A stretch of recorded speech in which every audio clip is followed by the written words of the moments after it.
Olá, olá, pessoal, tudo bem com vocês? Meu nome é professor Michel Canuto.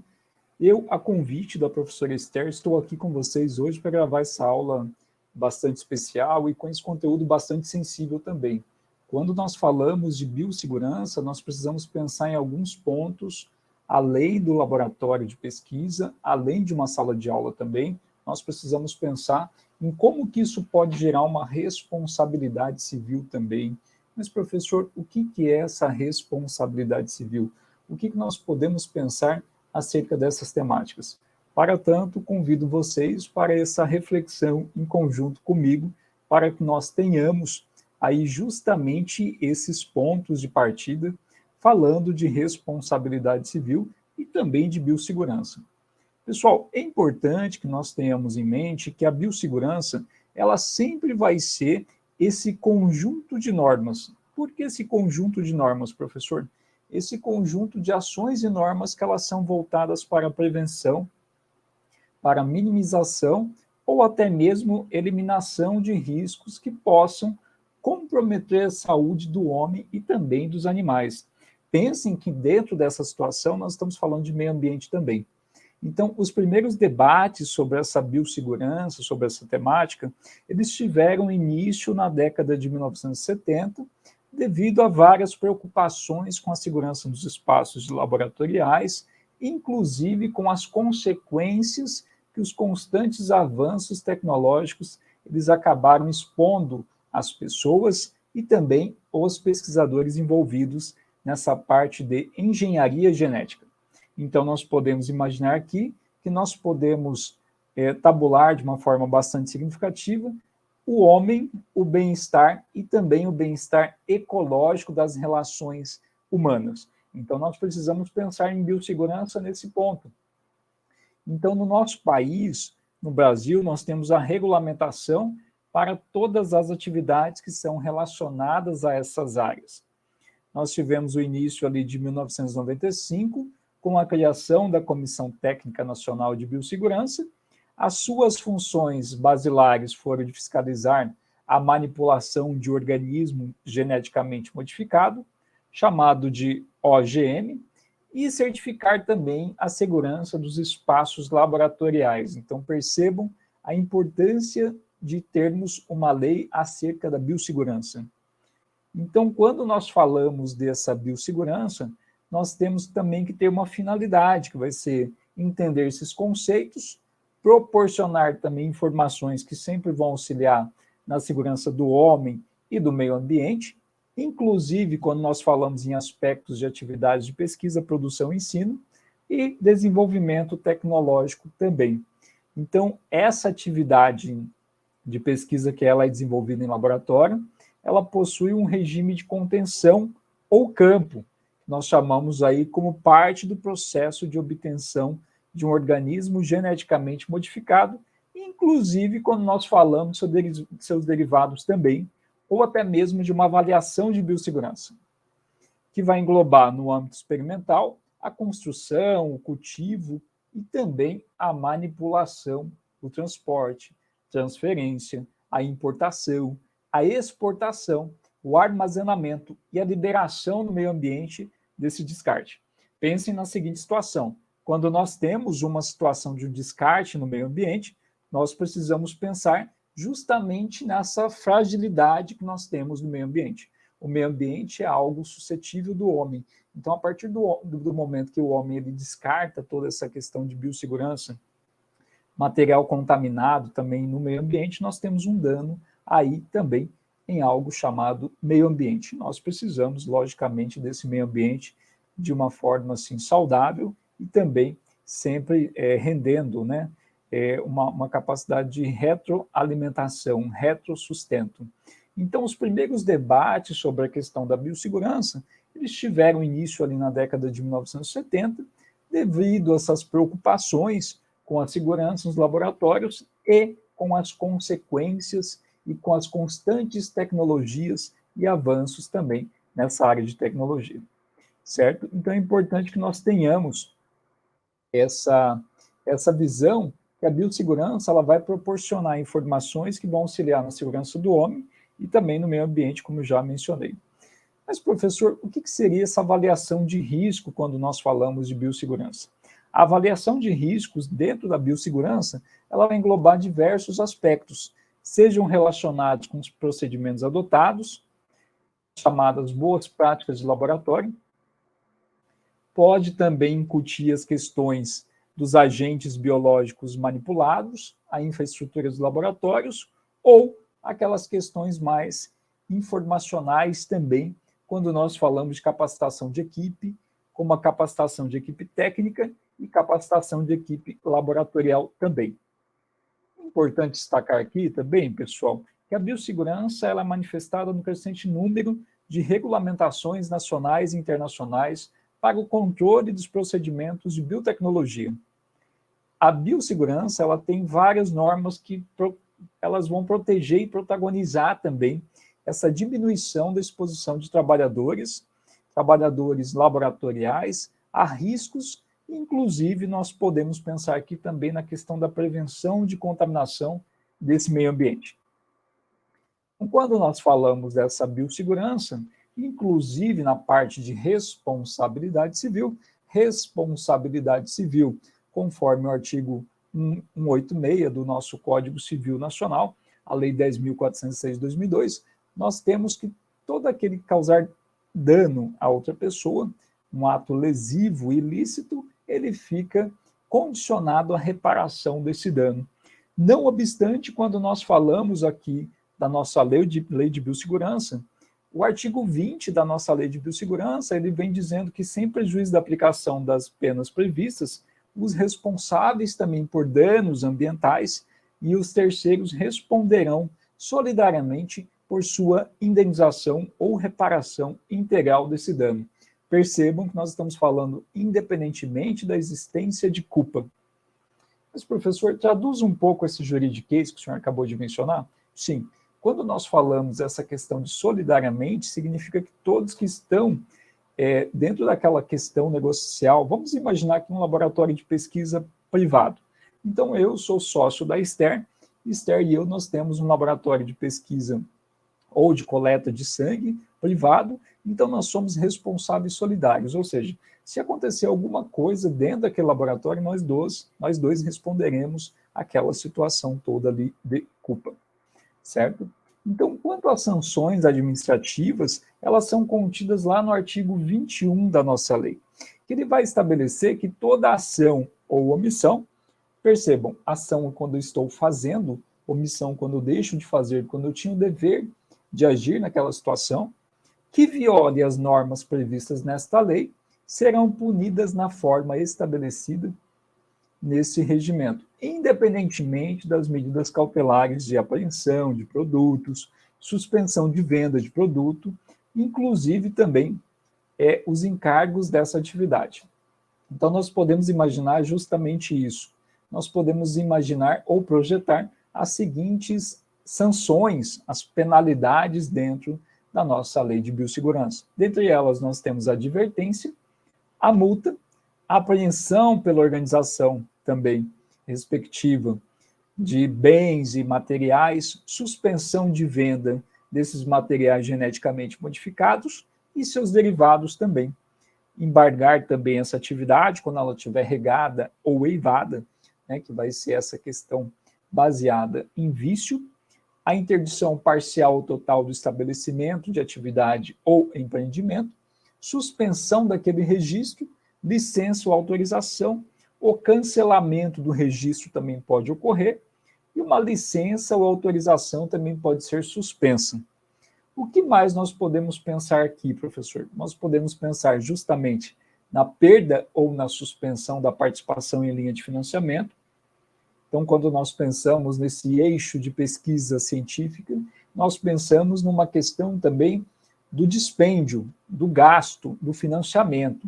E como que esse laboratório, se ele não está seguindo uma norma de biossegurança, como que ele vai conseguir se retroalimentar sem a questão do dinheiro? Então, nós precisamos aí entender que quando existe algum tipo de violação nos protocolos de biossegurança, uma das partes afetadas também é justamente a fonte de financiamento destinado àquela entidade ou até mesmo àquele laboratório de pesquisa.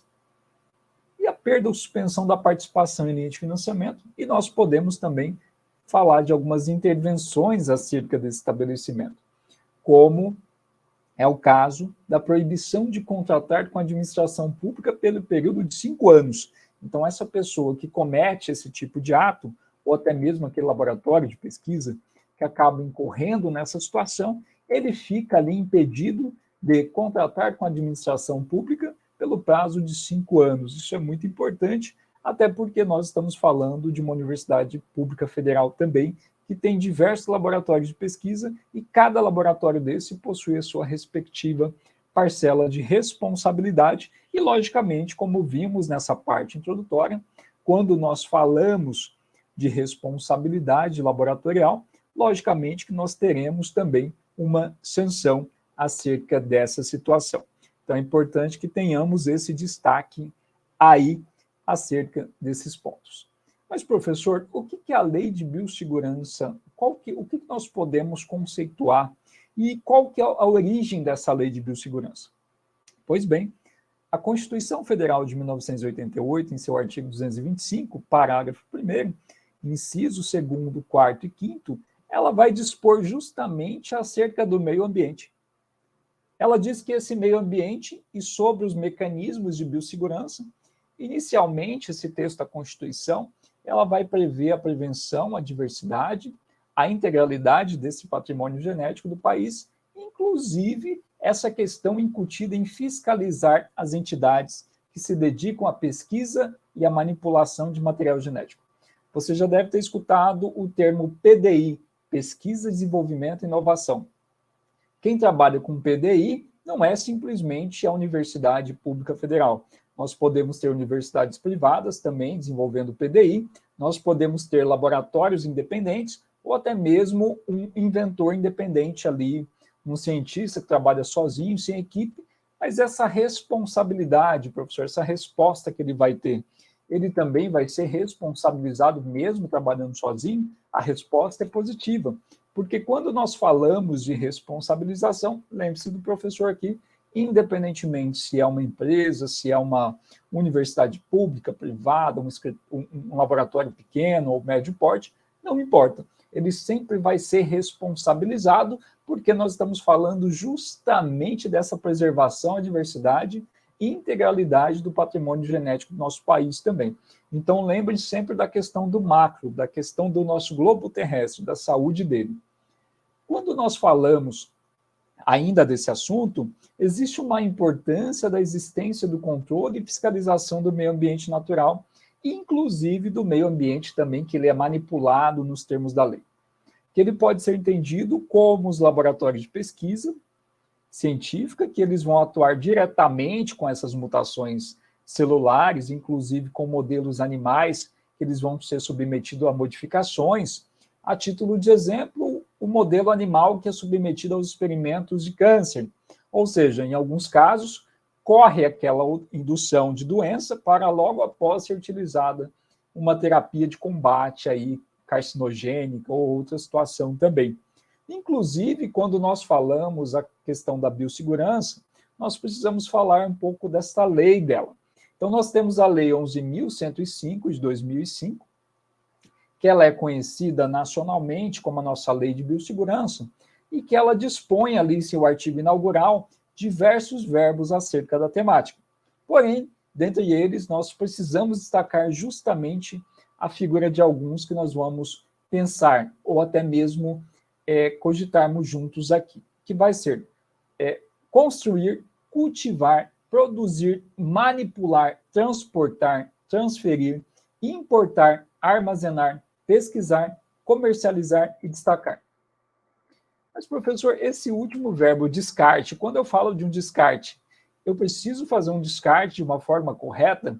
Você imagina a seguinte situação: como que eu vou pegar um material altamente contaminado do Hospital Universitário do Mato Grosso do Sul, da UFMS, e vou simplesmente lançá-lo no córrego, num córrego de Campo Grande, vamos supor, vou lá no Prosa e lanço aquele material contaminado, o que vai acontecer? Vai acontecer uma contaminação em massa desse ecossistema. Então, eu não vou mais conseguir ter algum tipo de controle, acerca daquele material que foi descartado. Então, todo material que ele é ou tem contato com algum tipo de evento danoso, no caso aí, um expositor de câncer, de carcinogênese, então nós temos toda essa situação aí com uma destinação específica. Então vamos pensar que a lei trouxe como uma inovação e estabeleceu, inclusive, pessoal, um sistema jurídico normativo referente à biossegurança com base no princípio da precaução. Esse princípio ele vai estar presente, inclusive, nas convenções internacionais, que são ratificadas e promulgadas também pelo nosso país, ou seja, pelo Brasil. É importante destacarmos aqui que a Convenção das Quatro Nações Unidas sobre a Mudança do Clima, que ela vem lá de 1992, além disso, a Convenção da Diversidade Biológica, que ela vem lá de 1992. Então, nós temos diversas convenções internacionais incorporando também aqui quando nós falamos de biossegurança. Importante destacar também que essa lei de biossegurança, ela não vai se aplicar também em alguns casos, tá? Então, a formação ou até mesmo utilização de células somáticas vinculadas com hidroma animal. Fusão celular também não se aplica. Célula vegetal que possam ser produzidas mediante protocolo tradicional de cultivo. Autoclonagem de organismos não patogênicos. Então, são algumas situações que a nossa legislação de 2005 ela não vai se aplicar, então nós precisamos sempre imaginar o que se aplica e o que não se aplica. Afinal de contas, nós estamos falando também de qual momento nós podemos levar a conhecimento e responsabilidade também de uma pessoa acerca da biossegurança para que ela tenha também esse tipo de respaldo de resposta. Então, percebam comigo, nós falamos que nós temos a biossegurança incutida dentro de laboratório, dentro da universidade pública e privada, mas que essa biossegurança também ela se estende aí para inventores independentes, para as pessoas que também têm algum tipo de invenção dentro da nossa sociedade que não estão abarcadas com as universidades. E nós também falamos justamente que quando nós estudamos a nossa Constituição, nós vamos lá falando dessa questão da precaução, da prevenção também, não só da biossegurança, mas principalmente do nosso meio ambiente. Então, nós precisamos pensar justamente nesses pontos que nós atuamos ali dentro dessa dimensão da biossegurança. Prosseguindo aqui com vocês, a finalidade da biossegurança, também acabei de mencionar, que é justamente quando nós falamos dessa permissão de pesquisa e inclusive a terapia. Então, toda terapia dentro de um laboratório, toda pesquisa laboratorial, toda pesquisa em saúde, ela vem dentro dessa situação. Mas, professor, quando nós estudamos a lei do SUS, a 8080 de 90, ela tem alguma ligação também com a lei de biossegurança? Digamos que ela está dentro desse protocolo também de preservação e prevenção à saúde. Então, quando tiver algum tipo de link da lei de biossegurança com a lei orgânica do Sistema Único de Saúde, nós vamos basear também nessa questão da prevenção, da precaução e no bem-estar da sociedade. Mas, professor, o que mais que nós podemos pegar justamente dessa finalidade da biossegurança? A utilização de célula-tronco embrionária, que elas são obtidas por meio de embriões humanos, eles são produzidos por fertilização in vitro e ainda não utilizados ao respectivo procedimento. Vale destacar que, nesse caso, que toda pesquisa envolvendo seres humanos, células e animais, eles devem seguir um protocolo rigoroso, metodologicamente, os respectivos protocolos. Inclusive, quando nós falamos da nossa Universidade Federal de Mato Grosso do Sul, nós temos aí os protocolos, tanto de colegiados cedendo uma permissão ali para que aquela pesquisa ocorra, ou seja, o colegiado do curso ele vai fazer um checklist de todas as situações pertinentes, e nós temos também a permissão do nosso Comitê de Ética Nacional, que aí na UFMS nós chamamos de CEP. Mas, professor, quando que nós podemos pensar numa abrangência de necessidade que o experimento ele vai ter ali dentro dessa situação? Percebam, quando nós falamos do artigo 4º da lei, ele dispõe que é necessário que os experimentos e demais pesquisas envolvendo embriões inviáveis e congelados por mais de 3 anos. Com essa finalidade de pesquisa científica, far-se-á necessária uma apreciação do Comitê de Ética em Pesquisa, conforme a nossa resolução 466 de 2012 do Conselho Nacional de Saúde. Então, acabei de mencionar para vocês justamente isso. Quando nós temos ali um acesso a uma pesquisa que necessita do Comitê de Ética também, a nossa lei de biossegurança ela vem abarcando tudo isso também. Outra área de aplicação que a lei dispõe é justamente sobre a técnica de DNA. Mas só que essa técnica de DNA, ela é de DNA recombinante, que ela vai consistir nessa manipulação genética de plantas, inclusive. Então, quando nós pensamos nessa manipulação, ela vai ser desenvolvida com a expectativa de novas espécies de plantas, por meio de uma inseminação de genes, ou até por meio de outros mecanismos eficazes ali na saúde humana, inclusive na agricultura. É importante destacarmos a extensão aí também no bem-estar social. Inclusive, pessoal, a lei de biossegurança, ela dispõe sobre as proibições em seu texto. Ou seja, as condutas e os comandos que os operadores e profissionais no laboratório, ou até mesmo que trabalham com PDI, pesquisa, desenvolvimento e inovação, não podem realizar. Inclusive, se fizerem algum tipo de situação dessa, eles poderão responder dentro de uma responsabilidade civil ou até mesmo administrativa. Administrativa é quando nós temos aquele funcionário público ali a serviço da nossa universidade, que ele vai lá e comete algum tipo de ato que ele não poderia cometer. Então, ele será responsabilizado também. Mas, professor, e aquela parte do direito penal? O direito penal ele não entra aqui. Imagine a seguinte situação.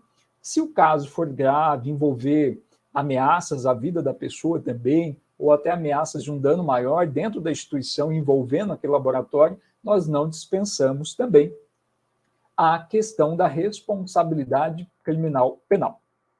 A primeira proibição, quando nós pensamos nesse assunto, é acerca da implementação do projeto relativo a organismo geneticamente modificado, sem a devida manutenção e o registro de seu acompanhamento individual. Então, percebam, quando nós temos todo esse maquinário que vai dispor e vai trabalhar também acerca de organismo geneticamente modificado, inclusive a equipe técnica, nós precisamos, além de uma capacitação adequada, também de um acompanhamento do protocolo de segurança daquele local. Outra proibição é justamente sobre a engenharia em organismo vivo ou até aquele manejo em vivo.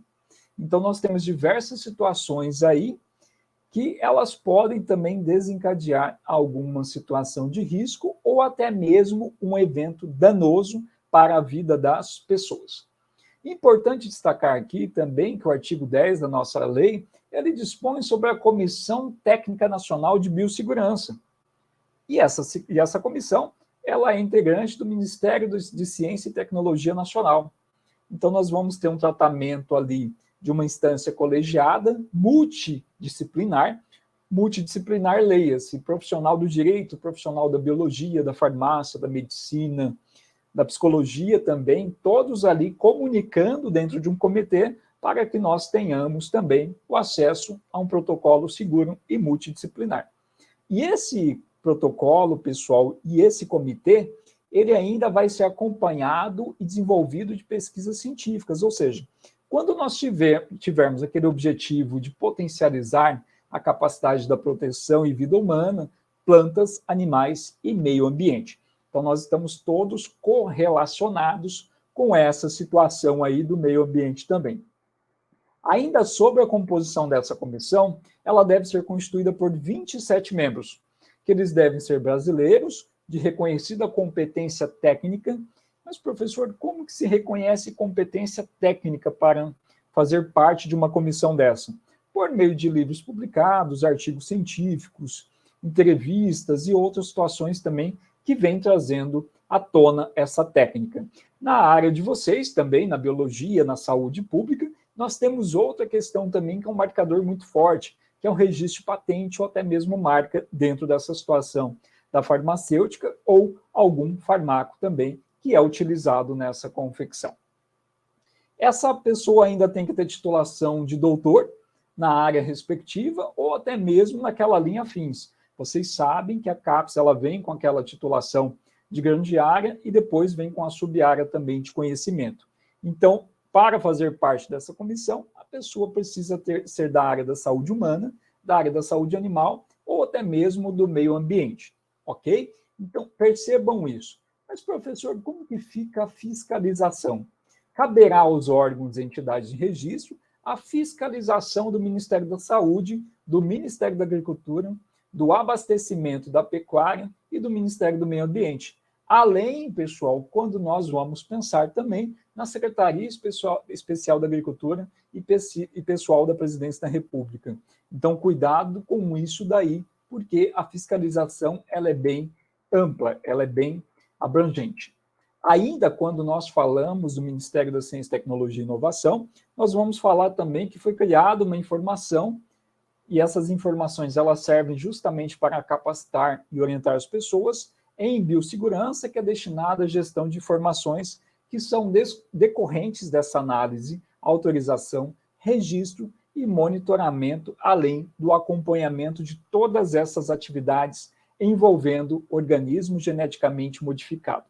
Mas, professor, o que nós podemos falar de responsabilidade civil dentro desse eixo aqui?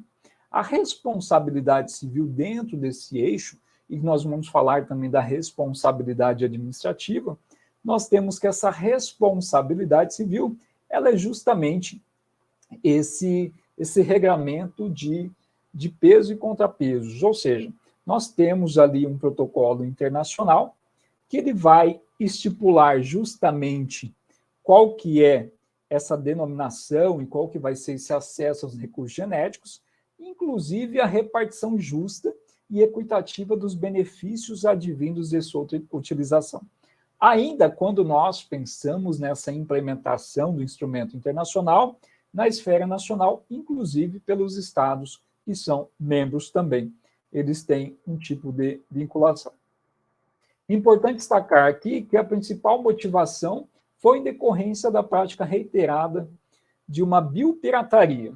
Biopirataria, professor, isso mesmo. Quando nós tivemos alguns procedimentos ali que não seguiam aqueles protocolos, não seguiam aquele roteiro também acerca da manipulação genética, então nós tivemos alguns tipos de situações ali que foram, digamos que, desafiando a ciência e também a academia. Ou seja, a exploração, a manipulação, até mesmo essa comercialização internacional de recursos biológicos com desacordo com as normas de Convenção sobre a Diversidade Biológica e também social. É importante destacar também que ainda envolve uma má utilização dos direitos da propriedade intelectual. Percebam, quando nós falamos de biotecnologia, biossegurança, organismo geneticamente modificado, pesquisa laboratorial, prospecção de novo medicamento, toda essa questão de análise laboratorial, nós estamos falando também de um produto lá no final. Você imagina a seguinte situação, você está hoje em um laboratório de câncer, trabalhando com essas questões de carcinogênese, e ali dentro daquele laboratório você tem todo aquele momento que você passou pelo colegiado, passou pelo comitê de ética, começou a fazer aquela pesquisa experimental, laboratorial, e dentro dessa pesquisa você teve dispêndio ali, gasto, você pegou recurso do governo também para custear essa pesquisa, você utiliza a sua bolsa de pesquisa, né? Pode ser de mestrado, de doutorado, de pós-doc, até mesmo a bolsa PIBIC aí para ajudar nessa situação. Então, você teve todo um desprendimento energético, de custo, de deslocamento, de tempo, principalmente, para que você consiga lá no final um protótipo de alguma coisa. Então, quando você chega nesse produto final da biossegurança, digamos, dessa laboratorial, digamos que eu consegui um remédio inovador acerca de verrugas. Então, eu preciso patentear esse remédio. Então, essa biopirataria ela veio justamente disso. Foram criados mecanismos e mecanismos para que essas pessoas que atuavam dessa forma totalmente irregular, elas conseguissem ali algum tipo de margem de mercado. Isso fere além da questão da saúde pública, do meio ambiente, mas fere também uma questão de direito autoral, inclusive essa propriedade intelectual. Ou seja, eu deixo de dar nome à pessoa que de fato confeccionou, eu deixo de dar o crédito para aquela pessoa que de fato conseguiu prospectar aquele tipo de remédio. Então, percebam, em outras linhas, para atuar na garantia do monopólio sobre os recursos biológicos e também nesses conhecimentos relacionados com a biodiversidade, mas sem o reconhecimento do seu original detentor. É como eu acabei de mencionar, quando nós temos uma pessoa que acaba copiando até mesmo o protocolo de outra pessoa, nós temos aí, inclusive, dentro dessa temática da bioética, nós temos o plágio, que é algo assim bastante sensível e muito recorrente também na nossa academia.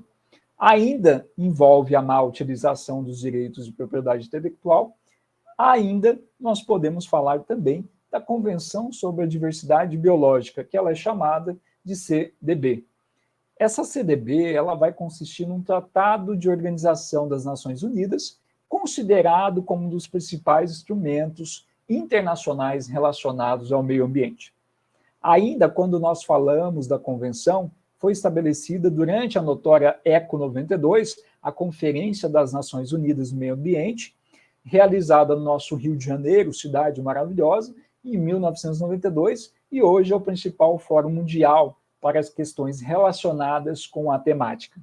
Então, quando nós falamos dessa temática, nós pensamos que o texto dessa convenção ela tem um preâmbulo ali e 23 parágrafos, 42 artigos, todos estruturados falando dessa questão do direito internacional, da questão da preservação do meio ambiente também, inclusive quando nós pensamos acerca da biossegurança. Lembre-se, biossegurança, nós não estamos falando simplesmente de uma questão só do laboratório, mas um reflexo desse impasse laboratorial, desse impasse da pesquisa também no nosso meio ambiente e também nessas vítimas aí indiretas, que serão as pessoas que usam e vivem aqui conosco no nosso planeta. Então, nós temos um dano aí que ele é quase incalculável, certo? Importante destacar aqui nesse ponto que quando nós falamos dessas convenções, ela está organizada em 3 grandes princípios. O princípio da conservação da diversidade biológica, que vai ser o uso sustentável da biodiversidade biológica, o uso sustentável da biodiversidade, e, inclusive, o terceiro elemento aí que vai ser a repartição justa e equitativa dos benefícios provenientes da utilização de recursos genéticos. Então, quando nós imaginamos esse tipo de protocolo, nós vamos imaginar justamente isso.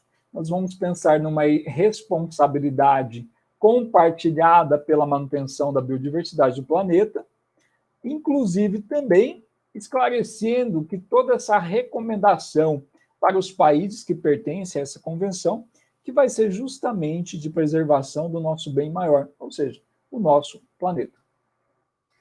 Inclusive, quando nós pensamos em convenções, a nossa convenção aqui em tela, ela pode estar relacionada também com essa biodiversidade de uma forma direta ou até mesmo indireta. Além disso, ela deu início a um regime internacional de recursos genéticos e a repartição dos benefícios resultantes desse acesso. Mas, professor, como que seria essa questão? Ela teria algum tipo de programação conectada com essa temática? Sim, porque ela estabeleceu os programas de trabalho temático e a diversidade também, iniciativa de transversais, ou seja, eu tive diversas situações correlacionadas. Lembra que eu mencionei da questão do multidisciplinar, do interdisciplinar? É justamente assim. Quando nós pensamos nessas convenções também, nós temos essa coligação, essa questão mais relacionada com múltiplos fatores sociais também. Professor, e o Brasil como fica nessa situação? O Brasil ele possui uma grande diversidade biológica, mas existe também a responsabilidade em decorrência dessa biodiversidade. Tendo em vista que o nosso planeta ele sofre cada vez mais com degradações ambientais, claramente que essa obrigação de cada cidadão é de preservar o meio ambiente, mas nós sabemos que essa regra nem sempre é seguida. Então, quando nós temos essa não aceitação, até mesmo esse não seguimento das regras, nós temos uma violação de algo. E no caso em tela aqui, nós estamos falando justamente de algo que deveria ser preservado, mas nem sempre é. Pensem na questão da educação socioambiental também vinculada à nossa temática. Tem gente que acaba tomando um cafezinho, até mesmo, né, usa uma lata de refrigerante e joga ali já no meio ambiente. Então, essas pessoas também elas estão colaborando aí para uma destruição da nossa casa. Então, quando nós falamos dessa conservação, é necessária a concentração dos conhecimentos e práticas da utilização de tecnologias modernas. Mas como assim, professor? Utilização e práticas de tecnologias modernas? Exatamente. Quando nós temos essa questão da robotização das máquinas hoje também, existem vários equipamentos de laboratório que são totalmente, custam, né, milhões de reais ou dólares também, então nós precisamos pensar no manuseio daquela máquina. Até que ponto aquela máquina também ela consegue fazer todo o monitoramento, descarte de fluidos e tudo de uma forma autônoma, ou quando nós precisamos também de um técnico especializado, capacitado, para que ele consiga manobrar e também utilizar aquela máquina de uma forma segura. Ainda não podemos deixar de mencionar o poder que as pesquisas científicas possuem nesse quadro. Então, nós temos aí justamente esse peso. Nós tivemos atualmente o cenário da Covid-19 e aquela questão de foi um vazamento de um vírus que estavam pesquisando na China ou não foi um vazamento de vírus, ninguém sabe ainda a origem. Mas percebam que se essa teoria de um vazamento de um vírus altamente letal, dependendo do sistema imunológico da pessoa, imagine se isso começa a virar uma rotina. Então, nós teremos justamente esse risco, não só as pessoas, não só a população, mas também de uma forma globalizada aí das pessoas. Então, quando nós pensamos nessa responsabilidade acerca da Lei 11.105 de 2005, nós falamos de uma responsabilidade dessa lei de biossegurança, que ela vai ocorrer independentemente, então esqueça, ela não está condicionada a nada, ela ocorre independentemente das demais penas previstas na lei. A legislação vai trazer de forma clara essa responsabilidade civil e administrativa, independentemente da existência de culpa dentro daquela situação. Então, imagine a seguinte situação. A legislação ela vai considerar infração administrativa toda ação ou omissão que vai violar as normas previstas nela. Ainda, essas infrações administrativas serão punidas nas formas estabelecidas no regulamento de lei.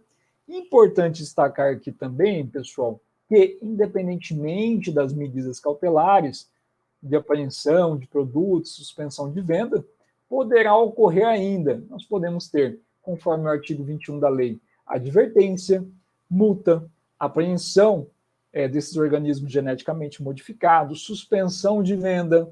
Nós podemos ter interdição parcial ou total do estabelecimento. Nós podemos ainda incorrer em suspensão desse registro, licença ou até mesmo autorização de funcionamento. Nós podemos também pensar no cancelamento do registro, na licença de autorização, na perda ou na restrição também de incentivo fiscal, como já mencionei para vocês, que é importantíssimo para quem trabalha com pesquisa ter justamente essa questão do incentivo fiscal. Nós podemos ter também essa proibição de contratar com a administração pública no período até de 5 anos. Todas essas situações são bastante preocupantes para quem coordena ou até mesmo é dono de um laboratório de pesquisa, um laboratório de prospecção de medicamentos. Mas, professor, e sobre a competência dos órgãos e entidades de registro e fiscalização?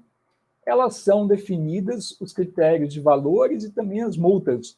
Os valores são de R$2.000 a R$1.500.000. Percebam, o valor inicial de R$2.000 a R$1.500.000, que são proporcionais também à gravidade daquela infração, inclusive à gravidade daquele dano. Então, as multas previstas dentro da nossa legislação, ela não é fixada de uma forma igual, ela depende da situação e da complexidade que cada situação dessa ela vai trazer no nosso meio ambiente. É importante destacar também que quando nós falamos em responsabilidade civil administrativa, ela vai estar relacionada com entidades públicas e que possuem também a classificação de responsabilidade civil objetiva. Em outras linhas, nós podemos pensar que, independentemente de culpa, aquela entidade responsável pelo desenvolvimento da pesquisa ou desenvolvimento laboratorial, ela vai responder objetivamente, claramente, que existe também uma tal de ação regressiva aí, que ela é bastante pesada quando eu converso com turmas da biologia ou da saúde pública. Mas, só esclarecendo aqui para vocês, quando nós falamos dessa ação regressiva, é justamente o direito e a oportunidade que a pessoa tem de buscar de novo o que ela pagou, de buscar novamente um meio de prova ali e resgatar aquele valor. Então, eu posso cobrar, de fato, aquele valor se eu tenho algum tipo de dano injusto, ok? Então, eu fico muito feliz e honrado de estar aqui com vocês nessa data tão especial para falar dessa questão da Lei de Biossegurança e também da nossa Lei 10.406/2002, que é o nosso Código Civil. Inclusive, me coloco à disposição com o meu arroba, que está aqui na tela para vocês, @profcanuto. Me sigam lá, mande as dúvidas também, e eu estarei disponível para pesquisas e também para dúvidas. É importante destacar também, pessoal, que nós estamos próximos de um lançamento de um grupo de pesquisa pela Universidade Federal de Mato Grosso do Sul, pelo nosso Laboratório de Ética e da Conduta Humana e também pelo Laboratório de Desenvolvimento Humano, que os dois são pertencentes à nossa UFMS. Então, me coloco à disposição de vocês. Bons estudos e até um próximo encontro. Tchau, tchau.